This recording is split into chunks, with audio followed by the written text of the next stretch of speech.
Hello, everyone. Welcome to welcome to the 81st episode of the Spiritual Brainstorm. In this episode, as I mentioned in the last episode, so this is going to be a part two. I wanted to go back to some of the things that I said, clarify a few things that I forgot to say, and just like raise some extra points on this inside outside episode. So I really encourage you to watch the episode 80 if you haven't, because I'm going to jump in straight into some of the things that I'm going planned on saying. So let's see. First thing on my list: mother-child versus mitosis. I'll cross that off so I know that I'm talking about that right now. So I was telling you that basically, because we tend to every hold-on structure tends to replicate on the outside what it has experienced on the inside. Since we have experienced birth, and therefore we built a whole sort of structure and experience of interactions with another being, that we call our mother. We have a word for that concept or for that relationship, which is mother, and also father. So those words exist, but let's go back to the living cell. Now, from the point of view of the cells of the baby, even though they're part of the same, they're a part of that global organism. Subjectively speaking, from their vantage point, these concepts don't exist. All that they see is a kind of very special and weird and magical form of mitosis that they've never experienced before. Mitosis, just to remind you, is the process of a cell splitting in two. Like it splits and then it sort of replicates itself. Like it splits in half and half, and then those halves basically contain all the information to create two new whole cells that are sort of a copy of the first one. And so they just, again, they reproduce on the outside an infinitely more complex version of this mitosis process, which they know about because it's what they do on the outside from their perspective and from the inside from our perspective. And so they just see the mom, as a cell that they've divided from. And of course, it's infinitely more complex and more magical than that. And that's why we, from our vantage point, as the consciousness that streams through this global organism as a single unit, we've created these filiation relationships and mother, father, generations, DNA, all that stuff that the cells cannot understand from their perspective. And so what's really important to understand is that 5D Earth, from the vantage point of the 5D being, from its single point of consciousness, it is not our mother.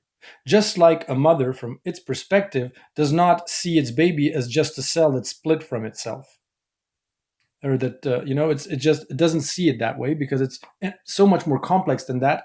But only from the mother consciousness point of view can that be seen and understood. From the point of view of the individual cells of that mother, the baby will still be a kind of very unique and complex mitosis. So what am I getting to? It's that 5D Earth, from our vantage point, is our mother, because that's simply the relationship that we've developed with our own parents, biological parents. So we tend to project that on the outside. And that's totally fine. It's just that obviously, if you look at what's happening to us right now with the coronavirus, with all the crises, which I say is just a symbolic representation or symbolic form that we give to contractions during the birth process. I mean, they are they're nothing like contractions in a way. They're much more complex as an event, and how it affects us.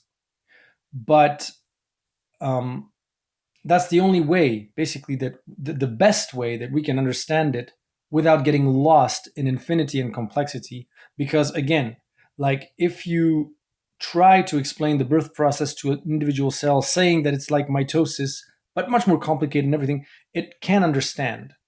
If you try to explain to those cells what happens by streaming through the consciousness of the higher being, then you get all sorts of crazy stories.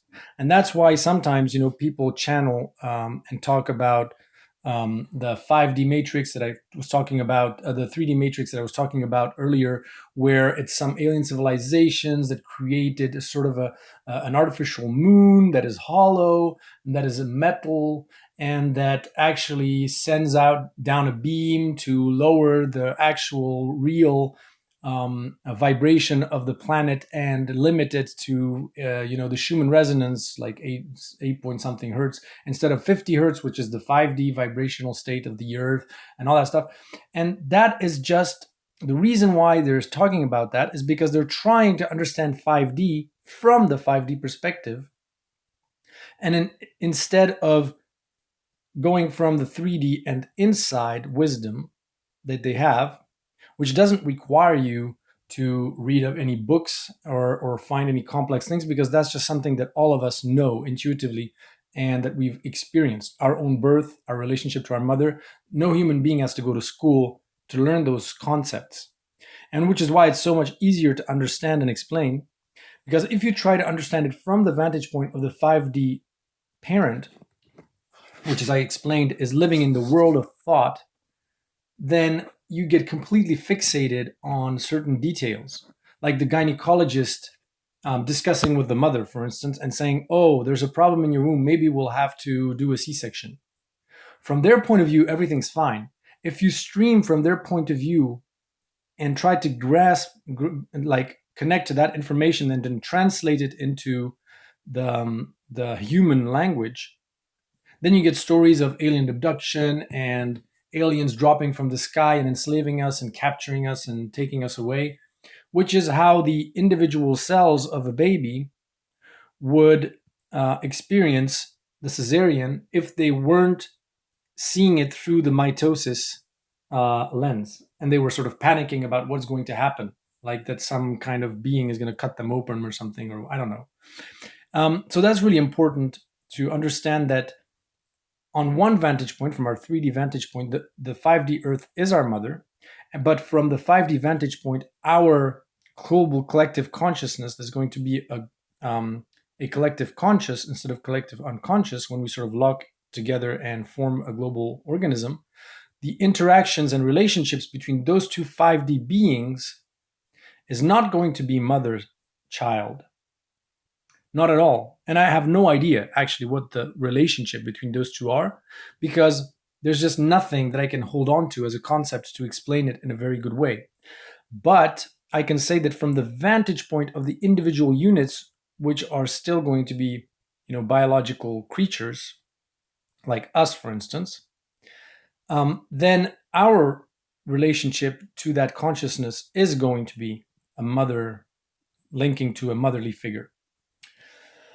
And of course, the father, like I said, is the son. And what's really interesting there is that the son, in Nassim Harameyn's, for instance, theories, is a portal or gateway out into the galaxy. Like you wouldn't travel to another star system by actually just flying out of our solar system and through the void of space. You would go through the star, the sun, which inside of it has a black hole that is linked to other star systems in the same way as, like, you would go into a neuron, for instance, and go out the other side and into another neuron. And basically, the different star systems that are linked to our sun are probably, from a 5D perspective, ones that are somehow linked to our own history, our own, who we are, basically, our identity. Just a reminder, I don't even know if I talked about this, but don't forget that materialism, monotheism, all of the other ideas that permeated our human experience, Buddhism, and all of the religions, all of the philosophical ideas and currents are the equivalent of our personality in 5D, of our being. And so trying to get rid of any of these is like a child before being born trying to lobotomize part of its brain because it wants to get rid of it. This is our unique identity that makes us unique and different from other global consciousnesses and civilizations in the universe.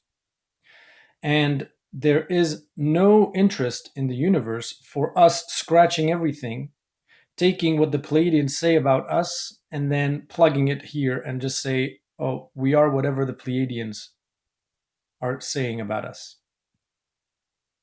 That's as silly as you being born and trying to copy your brothers and sisters to get the love of your parents, rather than sort of owning your identity and your personality. And of course, that happens in adulthood. You know, we go to psychological therapists to sort of heal our traumas and accept who we are, our unique identity, instead of trying to be someone we're not to get the love of mother, father, or society, or our friends, the approval of our bosses. And again, inside outside, if we resolve this problem of owning our personality, loving ourselves, and healing our traumas, that also helps the 5D being that we're a part of to stop trying to eject and have different parts of its identity that are battling between each other for finding out which one is true, rather than understanding that every idea, be it materialism, monotheism, philosophy, or anything, any idea that we have is just, from its point of view, inspiration to navigate in the world of ideas in which all of these exist as a physical sort of as an experience that you can have on the outside. Like you would say, today I'm going to go to an amusement park and tomorrow I'm going to go to the zoo. Well, from the point of view of the 5D being that we're going to be a part of, it could actually experience monotheism and materialism as those kinds of experiences. Oh, today I want to experience this part of my personality. Won't it be fun? And tomorrow I want to experience another one. And of course, inspiration comes from the unique configuration of all that you are. If you want to be original, especially originality, of course, if you want to be original, even as an artist, what good is there in copying somebody else's work? What makes you original is the unique configuration in which you learn and integrate various, techniques and things. And then that special touch that makes you being you and not somebody else. So that was a big digression, but sorry. One last thing I wanted to really talk about, which is really important again. And I'm wondering if that is, oh, maybe it's further down the line. So let's see what we have here. Sun and Earth portals. I've actually talked about this, so that's great. I've already,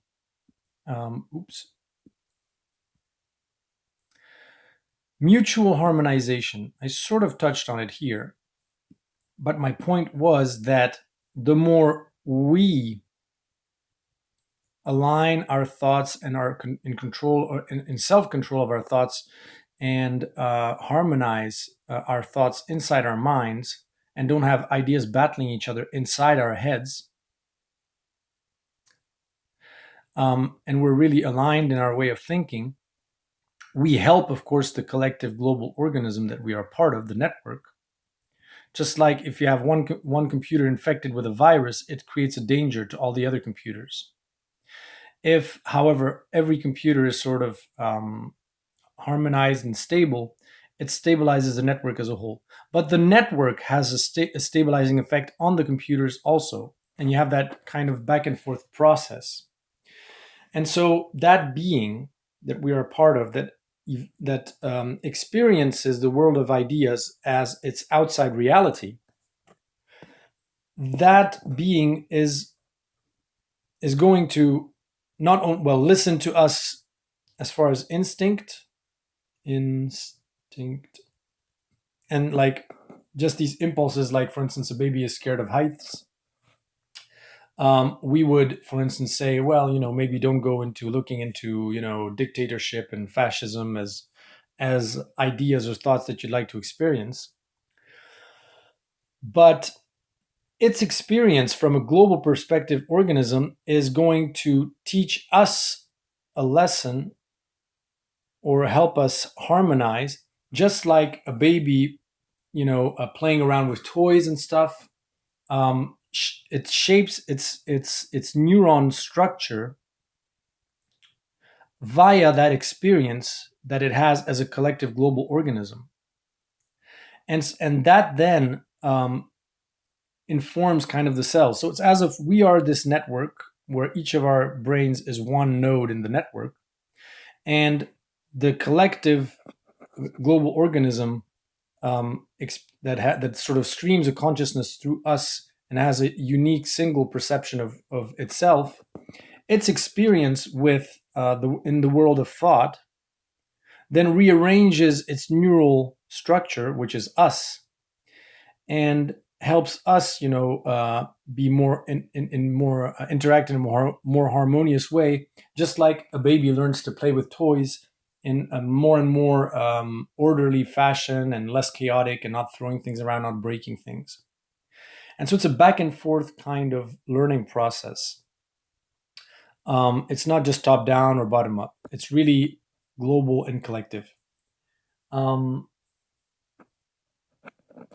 yeah, so I think that's all I want to say in that regard. Let's go further. Oops. Materialism and beliefs tailored to network power and level of consciousness, guardrails, emotional versus mental. So maybe I'll leave this for a bit later. But as I was saying in my previous video,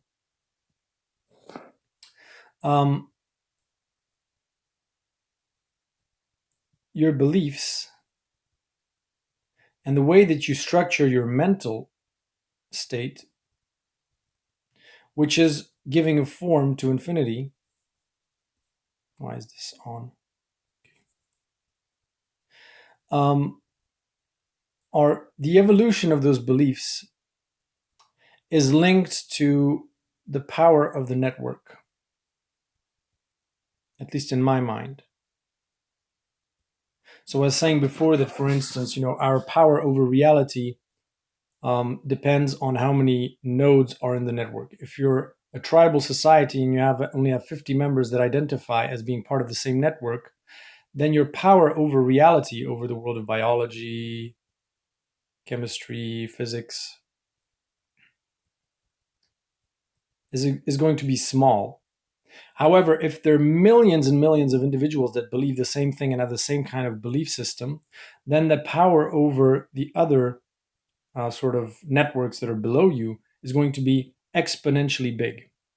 But imagine if we kept our tribal and spiritual, kind of early spiritual belief systems intact, and we just increased the power of the network. That means having more and more people identify to the same tribe and the same belief system, and collectively, with the same will, wanted to materialize or manifest something. Well, imagine 1 million or more people from the same tribe praying for having rain, a good or a good season for their crops to grow. It would be fantastic. It would be heaven on earth, as I would say. It's like heaven on earth. If you have a positive intentions, then the power would be, the outcome would be heaven on earth. And of course, your inspiration for what you should pray for depends on what you have experienced on the outside. So if you have only a tribal, spiritual kind of society, because they don't know what a car is, they don't know what a bomb is, they don't know what a gun is. All they know is stuff from their own belief systems that they've actually manifested on the outside and lived through as an experience.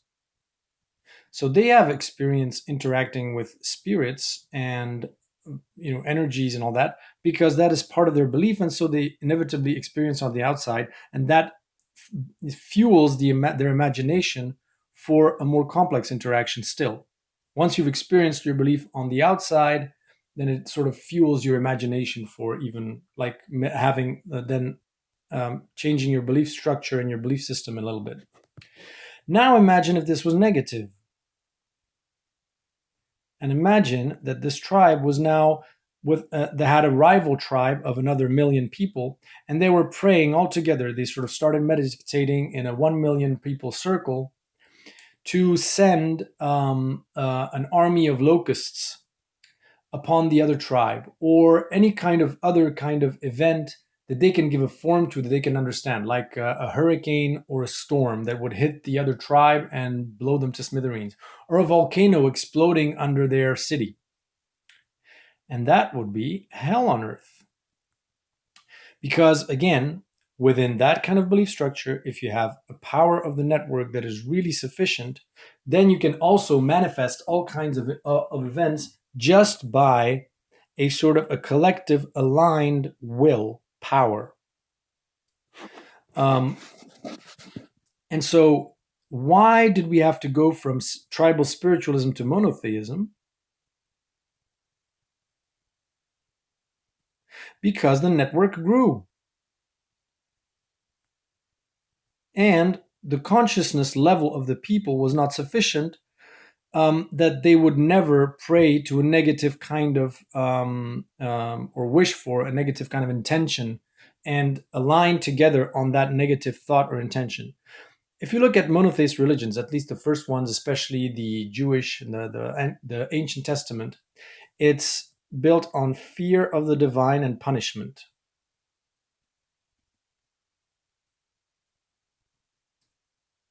And it basically, how should I say, it basically imposes limits on the collective manifestation power of the people that join the monotheism network. Because now they don't even think about getting together and praying for a kind of catastrophe that should fall on this or that person, because they're going to fear the punishment of God. So you're afraid of your negative thoughts. That's the first stage. You're afraid of the negative thoughts, so you don't have any. You try not to have any because you're afraid of a punishment and going to hell. And actually, this is quite accurate.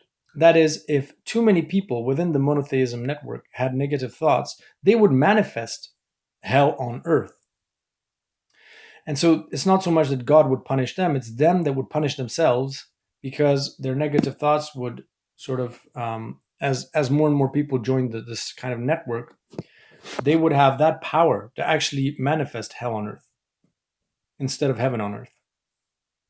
Moving on to materialist science.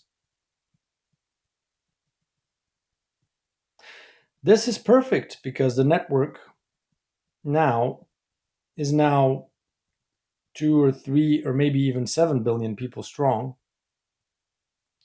As I'll explain later, what we think is disconnect and individualism and separation is just an illusion, and we may already be very well a 7 billion people network. With that kind of network, what kind of extra limits or guardrails are you going to place on the power of that network to influence reality, to avoid a kind of apocalypse, like if too many people believed in the apocalypse, as is the case in monotheist religions?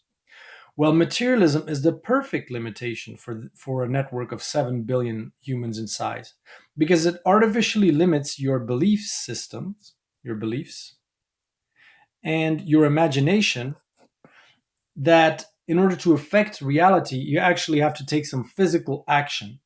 In order to kill someone, you actually need to take a gun, physical gun, and go to their place and shoot. And it's like, there's really a tedious materialist process. You cannot just pray or meditate in your house and send a bad spirit to kill the other person in his sleep, or take a voodoo doll and place little little spikes into the voodoo doll, and then thereby you kill it. And the thing is, not only the power of the network is growing as its size grows, but the individual parts of the network are also growing in power. It's an exponential that goes in both ways. Like, for instance, a network of 10 computers 50 years ago was extremely basic, not only in the terms of the network, but also in the terms of the individual computers running a very basic operating system. Now you have an exponential between the growing individual power of each element in the network and the network as a whole. And so right now we're running very advanced machines and computers where a sorcerer 2,000 years ago or 10,000 years ago with tribalist belief system, he had to meditate and do all kinds of ceremonies and sacrifices for a month before being able to have the sufficient number of power to send a bad omen or spirit to kill somebody in the rival tribe. And that actually could happen. Today, if we really had tribal spiritualism as the global belief system and not materialism, then you could just, I mean, you could just think a bad thought about someone and instantly the other person would feel it. And if you think consistently about wanting the other person dead, it would happen. And when people are saying, pray for your loved ones and it will help them, and you have circles of prayers for ill people and it actually helps them, imagine if you would do the opposite. And of course, that belief system in praying for your loved ones is the effect is somehow diminished by still the fact that most of us are have been living in materialism enough that we artificially diminish the power of our collective thoughts and intentions. Because if those turned negative, then we could really do a lot of damage that would be unrepairable. And understand that, of course, the damage that we do to ourselves because we're damaging the network. If you manifest hell on earth, you're not going to be the only one that suffers from hell on earth. Everybody else will too. So yeah, I hope that's that. So materialism, very, very useful. And in order to transcend materialism, that's why I'm saying that working on your individual and the mastery of your thoughts and healing your traumas is the way out of materialism, not proving materialism wrong, which besides, it's not wrong because, as I've said, it's part of our personality and individuality and identity at the 5D level. It's what makes us original in this universe. Otherwise, if every single being had the same kind of story of why it came to appear, what would be the point in that? Then this emotional versus mental. Oops.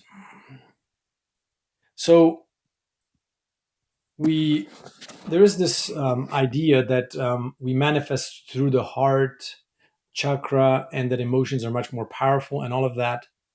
But the mental, as I said, is not inferior because, in fact, we've been living in the mental sphere, which is a limitation on the emotional. Specifically, because if our emotional is not aligned, healed, and taken care of in balance, then if our mental was at the stage of tribal spiritual, we would create hell on earth again. So, yes, emotions are much more powerful in manifesting things than the materialist mental belief. But it's not that the mental is bad. The mental is a safeguard, is like a guardrail or a fuse that blows when your emotions are out of control. And even if you have the meanest intentions towards someone, or you're really mad, you want to kill them, your mental serves as a filter for those emotions, and that powerful wave, to sort of be like a dam or something that sort of limits it, and oozes out only as, and translates only as, like yelling at someone or whatever. Because ultimately, at the level that we've reached, and without even knowing, as far as individual power, if we didn't have the mental filter that would say, actually, it's not possible to just project negative thoughts on the other one and kill him, it would actually kill them, literally. That's how powerful we are now through our emotions and our emotional stage in terms of creators. So don't hate the mental. They're really working best together in partnership. So we've done that. Now, global collective organism, signs and cells perception. And this is something that John asked me, and it's really interesting question. It's how big is the network of humanity? It does look like we're very divided in between, the pro-Trump and anti-Trump, and countries and cultures and all of that stuff. But are we really? And it would be interesting to know, from the point of view of ourselves, do they think they're are they conscious that they're part of a collective global organism or not?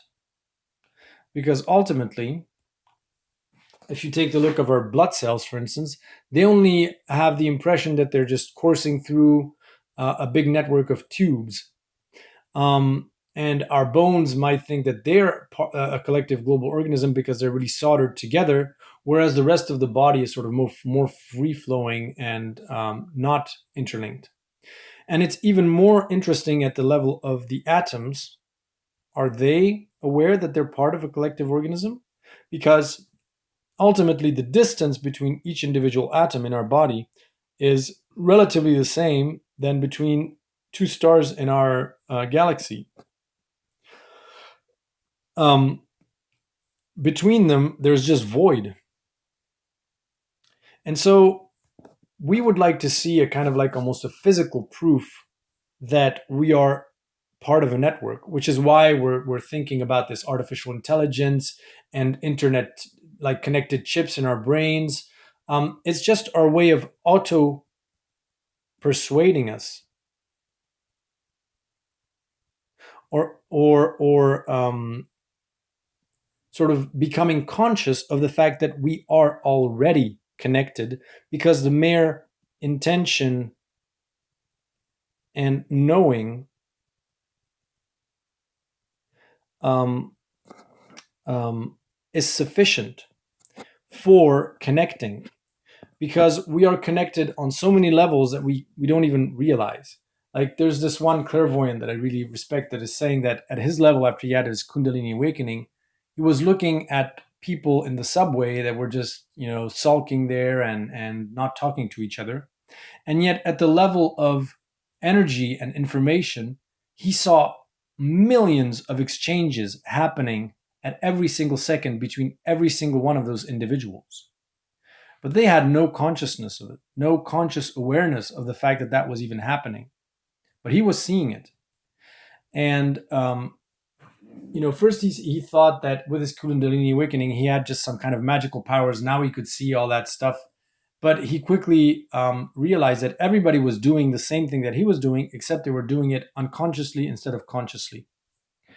And so putting chips in our brains and making sure that it feels like telepathy is only a way of auto persuading us, or bringing into the fore to the consciousness that we're already doing it at an unconscious level. And that is basically the process of the difference between a baby inside and outside of the womb. Because inside, it is still very much unconscious, and outside, it starts to understand that it is a global collective organism by, for instance, looking at itself in the mirror, being touched by all the people to know where his body is, where the person that you're calling a certain name is and where it isn't. Like, for instance, that the his consciousness basically just wraps around his body instead of believing that he is the room, the entire room, and the objects in it, and even the people in it, like the mother is part of itself. Um, so, because every single person on this planet now is aware of every single other person in terms of the fact that we're conscious, that we're living on the same planet, that we have countries, cultures, languages, that we know the capital cities of other states, it's the same as a part of the brain, like the brain dividing into different parts that form different links. Those parts may look like they're divided, but they're actually very much interlinked in a way that they don't really understand. Like, for instance, the United States is trying to close its borders to all migrants and Mexicans and whatever. And you might feel that that is the division. I feel it more as a balance to be reached between the interconnectedness of different parts in the brain, different lobes or whatever. And you have links that go through one to the other, but one region doesn't become sort of overtaken or a copy of the other one. And that's the same. Like, the United States is resisting, but there's also a resistance towards globalization and this global culture that everybody's watching the same Hollywood movies, everyone is speaking English. There is also a resistance in affirming your identity as a different region of the globe and having a validity and importance in terms of your uniqueness, without necessarily severing the ties with the outside. And that is what we're trying to do now. Is you want to own your culture, you want to own your ideas, your religion, your your identity, your individual identity as an individual, but also as a collective of individuals. Like, for instance, you could say Islam, or other Christians, but without cutting your ties to the outside and saying, I don't want to do anything, want to have anything to do with that humanity. That is the balance we're trying to strike. The right to be unique and individual, and still have ties so that you cross fertilize basically with the others without giving away your identity. And the same happens in your brain and the different parts of your brain. They're all interconnected, and but not they're not separate completely. They're not completely interconnected in the way that you cannot make distinctions between different parts. And it's that balance between the two. And so our subjective perception of being divided may just be an illusion, something that we're just not aware of, the connections that exist, because we think that they're going to take some kind of um, um, physical, tangible or visible kind of form, like a cable running into your brain, when actually we may already be completely interconnected. We just don't know it. So, yeah, sorry again. There's a lot of things to talk about. Oops, that's not the one. So, global collective organism, signs and perceptions, check. This one is really a nice one. Reptilian egg versus mammal womb, dimensions and parallel realities. Very interesting indeed. So, 3D Earth. Parallel realities is different versions of 3D Earth in different parallel realities, but not different dimensions. Then you have 5D Earth, which may be a network of 3D, of different 3D Earth constructs that sort of start to interlink between each other. And that's how 5D sort of reaches the next threshold. Like a 3D planet where its inhabitants reach the status of a network enters into 5D, and then when you have different 5D planets that interact as a network, that brings you to yet another level. So why am I talking about this? Like we talk about inner earth, for instance, in the spiritual circles, and reptilians living there. Well, funny enough, um, again, inside outside, how do reptilians experience their own birth? An egg, they are inside as a reptile, and when they've eaten up everything that's inside the egg in order to evolve and form a collective global organism, they crack the shell open of the egg and then they exit from the earth. And so, hollow earth or inner earth is when you plug into that parallel reality where 5D earth decided, or Mother Earth, decided to fertilize itself with different consciousnesses that would grow from 3D into 5D.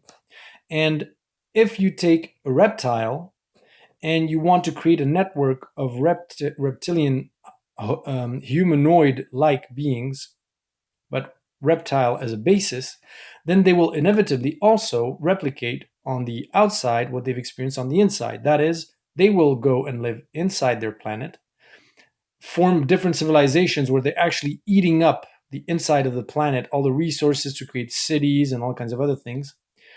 And then when they're mature enough, they just crack the shell of the earth open and they exit that reality. And their relationship with 5D earth is completely different because don't forget that when a lizard is born, its mother is not waiting there for it to nurture it or take care of it. Sometimes the mother just lays the eggs and then is gone. And then the babies, when they're born, are hatched. Some of them are get eaten by predators. They're not protected by their mother. Some of them just they have to fend for themselves and make it on their own with their own strength. Um, us at our 3D level, because we're mammals,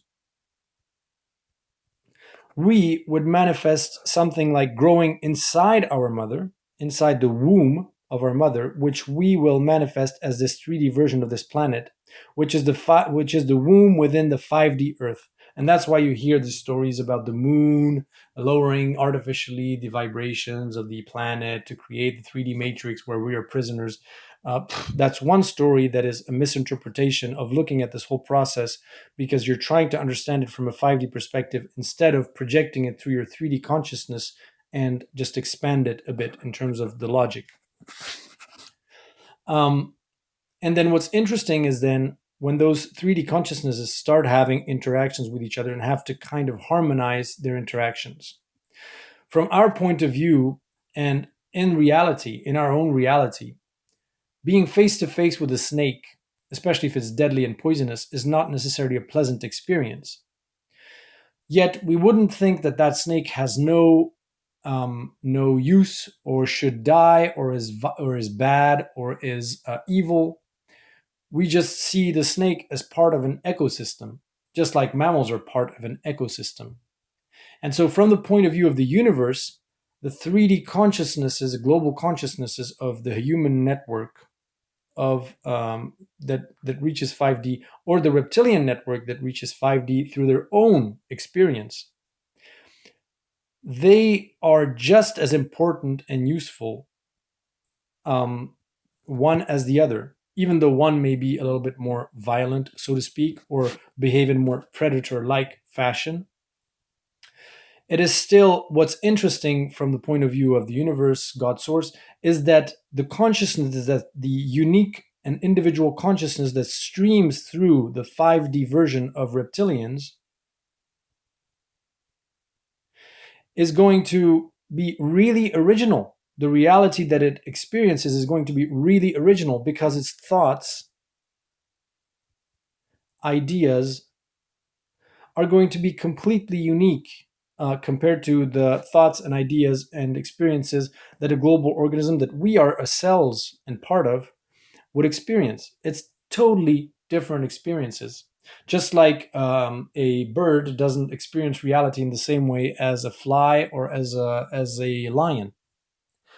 And an ecosystem is a balance between all the different interfaces of the different beings that are on that ecosystem. And so I think what we're going to experience in the future, but will not have to worry about that too much. It's more at the higher level that that's going to happen, is that there is going to be an ecosystem of a balancing between the different 5D beings that see reality and experience reality from the point of view of a single consciousness as opposed to a network of many consciousnesses like us. The experiences we may have is like, for instance, a little war with reptilians. And that is basically what your cells experience if you get bitten by a dog, for instance. It's like a war between two civilizations, alien civilizations.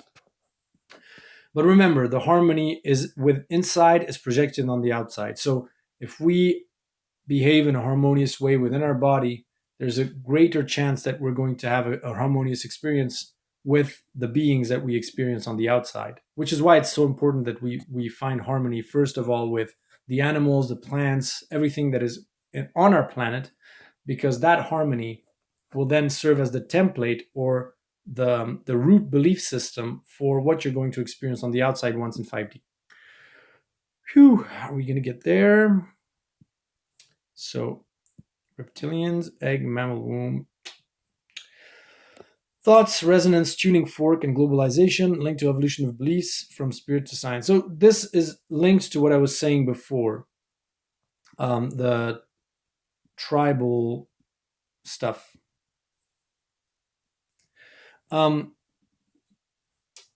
As I was explaining, I think to John in one of my responses in our comments and exchanges on a YouTube video, our thoughts basically are like you would say, like infinity is basically made of these strings, and our thoughts then can vibrate or resonate with some of these strings, and once they enter into a vibration, then you get to experience that as an outside reality from your point of view of an observer. So our thoughts and ideas is basically what gives energy to a potential which is not vibrating. And the more people focus their thoughts and intentions on that potential, then it starts to vibrate and resonate according to the vibrations of the thoughts that you emit. And then gradually it sort of comes into your existence, into your awareness as an experience. And so, as I was saying, like basically the whole process of globalization and making sure that every part of the world was aware of every other part of the world is like this tuning fork for an orchestra. Like you give out the the A at 440 hertz, and then every instrument tunes to that tuning fork, and that means that it has much more power in manifesting something harmonious and something coherent and global than if every instrument sort of tunes into its own personal individualized tuning, just like if every single part of our planet had its own belief system and was completely unaware of the other parts of the planet. Like, for instance, in the 10th century, the American Indians were not aware of the Europeans and vice versa. The mere fact that we are aware of each other is as if we're basically aligning to a single tuning fork, and we have an extreme power in manifesting things. And so that's why we need this evolution of our beliefs in order not to self-destruct, because we vibrate and we resonate. We're much more in tune in the way that we vibrate and resonate and the thoughts that we put forward. And it's very dangerous. If we didn't have materialism as a belief, we would manifest some of the negative beliefs that we'd manifest and would destroy us. Now, I think one of the last things I wanted to discuss is something that I may do it may fit in a standalone video, but I was thinking about just explaining it here because it's really, really, really important and sheds light on the entire spiritual brainstorm series that I was presenting here. The beliefs are prior to the reality and the experience. And that's really important to understand. It's not vice versa. What we think is that we observe reality and from that we derive beliefs, when actually it's the opposite. You first start with beliefs, then you experience them in reality, and that tweaks your beliefs afterwards. Why is it so? Because an infinite consciousness has to believe something in order to experience only part of itself. It has to believe something as opposed to something else. Like, for instance, it has to believe it's separate when it actually isn't, for it to change its reality and experience separateness. And so what I mean by this is that imagine we're two people here. Like, this is me, and this is one of my viewers. And then I have a certain number of beliefs. And that is what determines what I'm going to tune into in terms of the infinite potentials that exist in the future. And because of my beliefs are a kind of a lens or a prism that filters out all of the potentials which are not tuned into my belief system. And so I'm going to connect to this reality, and that's what I'm going to describe in the videos. My vision of how the universe functions and everything, all of the information I received about the reptilians and all that. And then a person will view my videos and will say, I agree or I disagree. But what do they really agree or disagree with? The problem is, what they think is that they're disagreeing about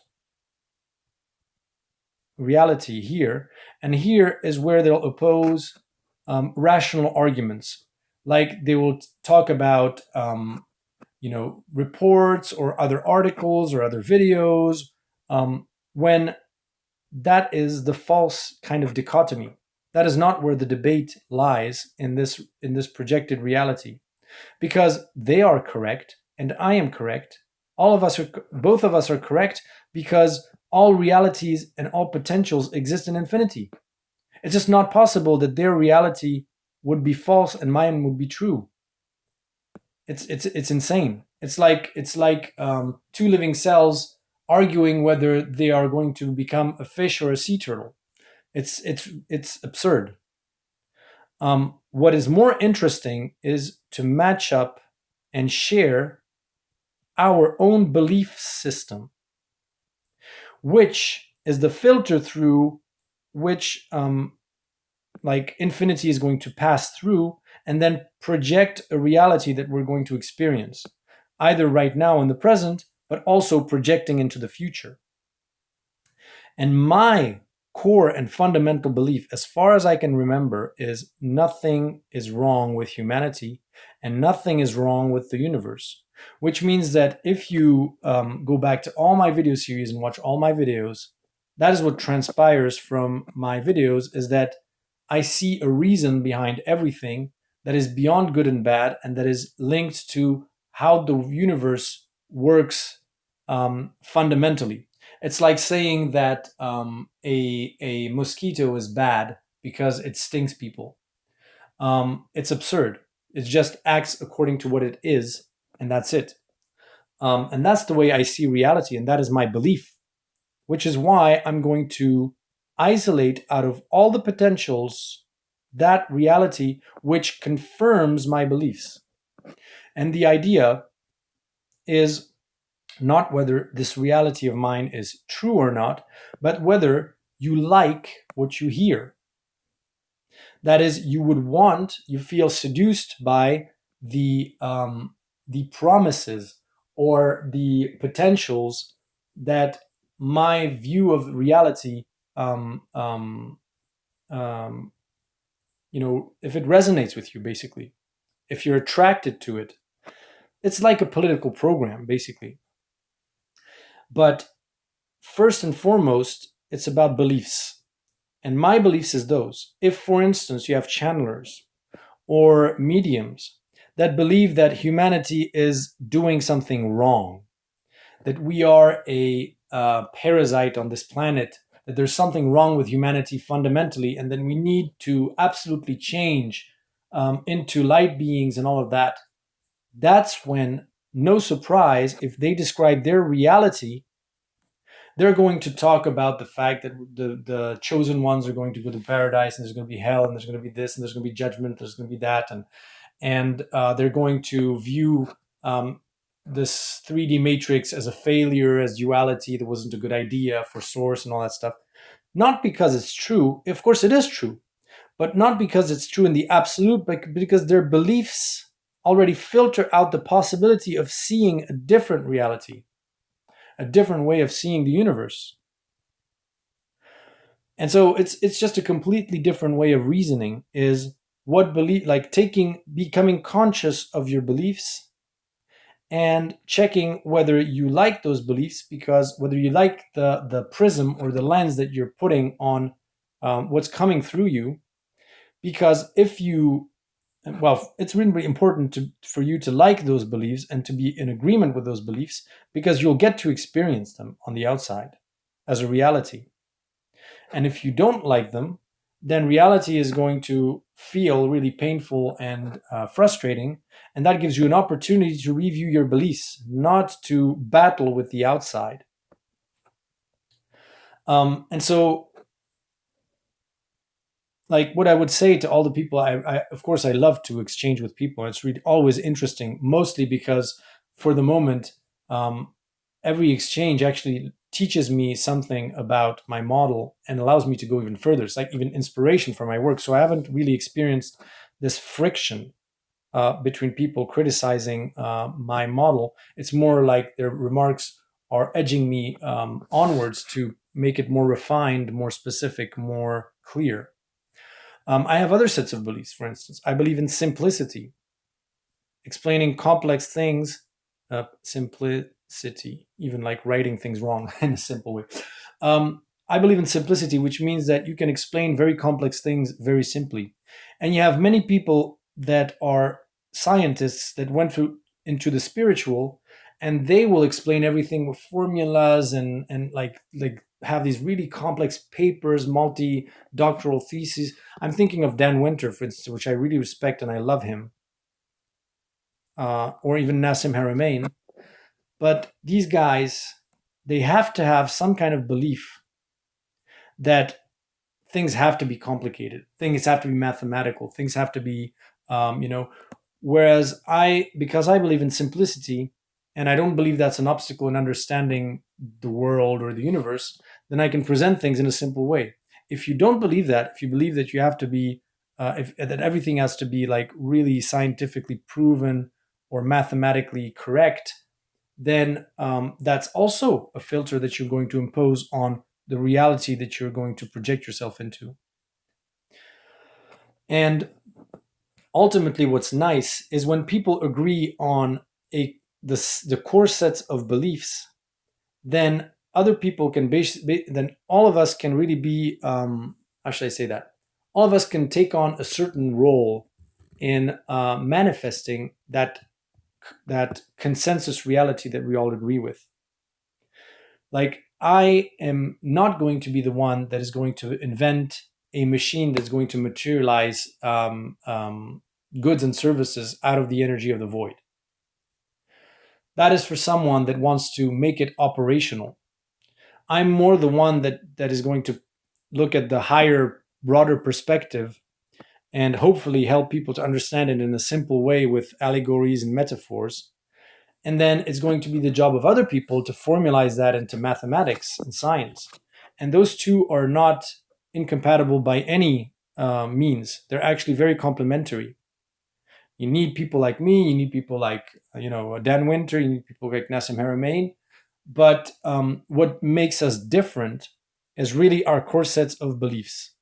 And if they believe there's nothing wrong with humanity, but they believe in complexity, they're probably going to be the ones that will actually materially, like, really manifest in the physical technology that is going to represent the like stuff that is free energy or whatever. And I am more the one that is going to help ordinary people join the network in a conscious manner of humanity, um, in a way that, because they can understand it in a sort of um, an easy and simple manner, and they don't need to go through a 50-page paper with mathematics in it to sort of um, understand what they are, where they are, and put all of this that's happening to us in a broader perspective. And the last thing I want to talk about is stasis versus change. When we're saying nothing is wrong with humanity, some people may say, okay, so actually you think that we can keep on polluting the oceans and pouring pesticides on top of fields and all of that stuff? And that would be nothing is wrong in a stasis kind of vision, like where things can stay the same and that's fine. Whereas I see nothing wrong with humanity as a with change as being the norm. So nothing wrong with, and then there's nothing wrong with humanity or the universe. It's like saying there's nothing wrong with a baby at the end of pregnancy, and the fact that it's putting the mother and himself at danger. But if the baby doesn't change, if it is not born, then it is going to die. And so there's nothing wrong fundamentally with it, of course. But that doesn't mean that it can stay in the womb and keep on, pooping in there and suffocating. That's absolutely not what I mean. I just mean that when you think that something is wrong with humanity, you are really sabotaging yourself in terms of the wisdom and the vision that you can have. Either everything is okay and everything, and there's nothing wrong with the universe, there's nothing wrong with reality, humanity, the animals, and everything, or there is, and then your reality is going to match that belief. Do you really want that? So I this was very long, an hour. Wow. Okay. So my apologies, very long video. Hopefully the next one will be shorter. And feel welcome to leave a comment or ask a question. And hopefully you've enjoyed this. And talk to you in the next video.